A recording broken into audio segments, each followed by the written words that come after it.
So we're going to talk about steroids today, and steroid is a type of lipid. So if you remember with lipids, lipid is kind of a weird group. It's everything that's hydrophobic or nonpolar or anything that does not mix with water. So when we looked at carbohydrates, that was a different section. Carbohydrates are different from lipids, but when we looked at carbohydrates, there was a monomer, and the monomer was a monosaccharide, and then you'd put monosaccharides together and make a polysaccharide. And there were certain elements that were in common. Carbohydrates are always carbon with water, H2O. And so that stuff is sort of true, sort of not true for steroids. So with lipids, let's just look at lipids in general. So there are four classes of polymers or macromolecules that I need you to know. One is carbohydrates. We've already covered that. We're at the end of the lipids unit right now, and then we're going to cover proteins and nucleic acids. So if we just look at lipids, so far we've looked at triglycerides, and they're made out of fatty acid and glycerol. And then we looked at phospholipids, and they have those same components, fatty acids and glycerol, but then they also have this phosphate and nitrogen group.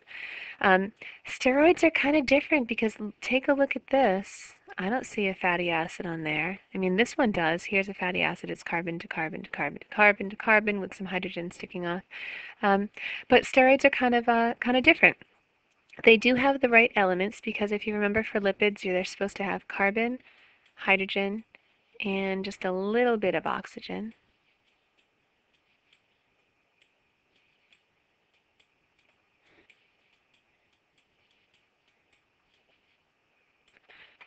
And so that's true of this. So remember, organic chemists hardly ever write in carbon. That's carbon, that's carbon, that's carbon, that's carbon, that's carbon.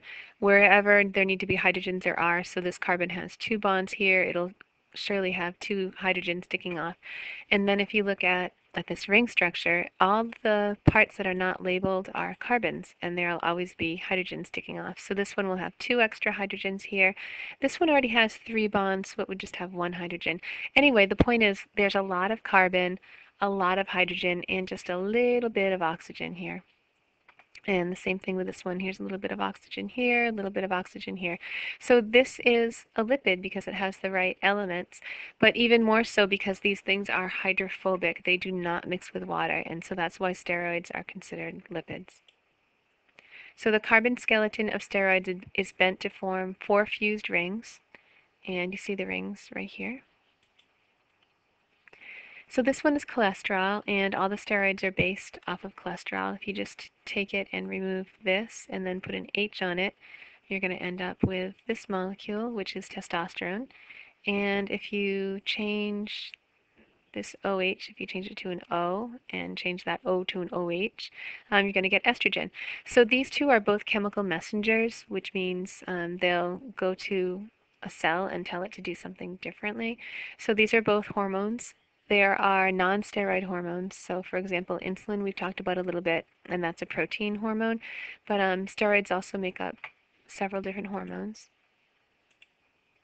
The cholesterol here is the base steroid from which your body produces other steroids. So your body will take cholesterol and it will change a few things like cut this off and put an OH on and take off the H and make a double bond here. It'll have to take another H off too. For example, to go from cholesterol to testosterone. The body can also convert back and forth between these or convert between this and this. So cholesterol is used to make estrogen, testosterone, bile salts, and vitamin D, for example. These are all different steroids. Synthetic anabolic steroids. So anabolic means to build, which is the opposite of catabolic. And synthetic means that they're made in a lab, not made by people.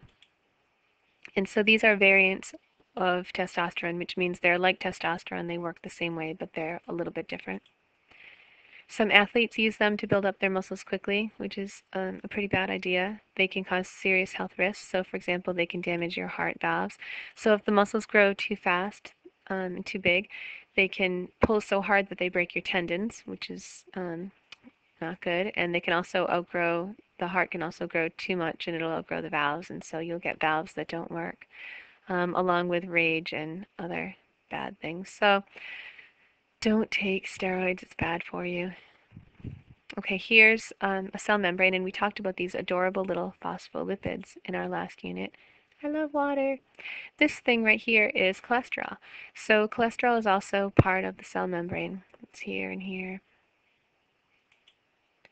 So cholesterol is also found in cell membranes. And I think that's it.